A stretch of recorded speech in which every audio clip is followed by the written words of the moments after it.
জানুৱাৰী 2023 চনত কেৰালাৰ অধ্যক্ষ জীবন সিং কেৰালাৰ অধ্যক্ষ ডিএল কোচক ভাৰত চৰকাৰৰ প্ৰধানমন্ত্ৰী গৃহমন্ত্ৰী তথা অসমৰ মুখ্যমন্ত্ৰী হিমন্ত বিশ্ব শৰ্মা ডাঙৰীয়াৰ তেখেতসকলে জংগলৰ পৰা যে কামতাপুৰ লিবাৰেশ্যন অৰ্গেনাইজেশ্যন যিটো আছিল সিহঁতৰ যি দাবী স্বাধীন কামতাপুৰৰ যি দাবী আছিল সেই দাবী পৰিহাৰ কৰি শান্তি আলোচনাত মিলিত হ'ব লাগে এই মৰ্মে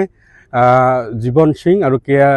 আমাৰ কেৰালাৰ অধ্যক্ষ ডিএল কোচক মাতি অনা হয় কিন্তু পৰৱৰ্তী সময়ত শান্তি আলোচনা কৰাৰ পৰেও সেই শান্তি আলোচনা আজি পৰ্যন্ত স্বাক্ষৰিত কৰা নহ'ল এটা আপোনালোকে জানে তেখেতসকলে আমি বিচাৰিছোঁ তেখেতসকলে অচিৰেই শান্তি আলোচনা কৰি আমাৰ মাজত তেখেতসকলক আমাৰ সাধাৰণ জীৱন যাপন কৰাৰ কাৰণে ওলাই দিয়ক তেখেতসকলৰ যি দাবী আছে সেই দাবী মানি লয় আৰু আপোনালোকে জানে KSDCয়ে বিগত দিনবোৰত কোচ ৰাজবংশী জনগোষ্ঠীৰ ন্যায্য প্ৰাপ্তিৰ দাবী পৃথক কামতাপুৰ ৰাজ্য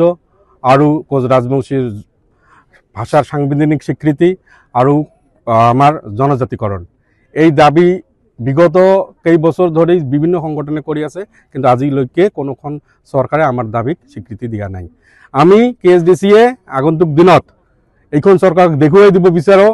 যে আমি কোচ ৰাজবংশীসকলে কি কৰিব নোৱাৰোঁ 2026 চনৰ ইলেকশ্যনত ইয়াৰ প্ৰতিফল এইখন চৰকাৰে পাব ইয়াৰ নিশ্চিত আপোনালোকৰ জৰিয়তে আমি ভাৰত চৰকাৰক জনাব বিচাৰিছোঁ এক প্ৰকাৰ সকিয়নি দিব বিচাৰিছোঁ যে ভাৰত চৰকাৰ তথা অসম চৰকাৰৰ আহ্বান ক্ৰমে আমাৰ কেৰালা প্ৰধান জীবন সিংহ আমাৰ কেয়ানৰ অধ্যক্ষ ডিএল কোচ শান্তি আলোচনাৰ কাৰণে আহিলে কিন্তু চৰম প্ৰতাৰণা কৰি ভাৰত চৰকাৰ তথা অসম চৰকাৰে আমাৰ কেৰালা প্ৰধান যিসকল আছিল তেওঁলোকক যিটো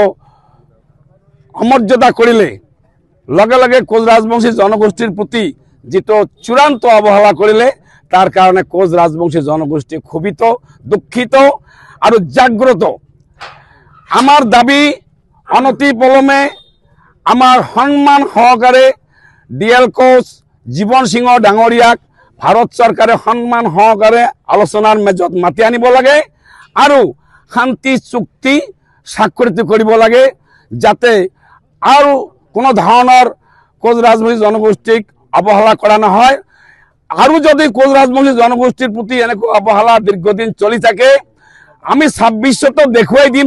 এটাতো বেলেগ কথা এটাতো হবই পিছত যদি এই সংক্ৰান্তত আইন শৃংখলাৰ জনিত যদি কোনো অৱনতি ঘটনা ঘটি যায় তেনেহলে ভাৰত চৰকাৰ অসম চৰকাৰ সংশ্লিষ্ট সকলোৱে দায়ী থাকিব আপোনালোকৰ জৰিয়তে আমি চৰকাৰৰ এই কথা সকিয়নি দি জনালো ধন্যবাদ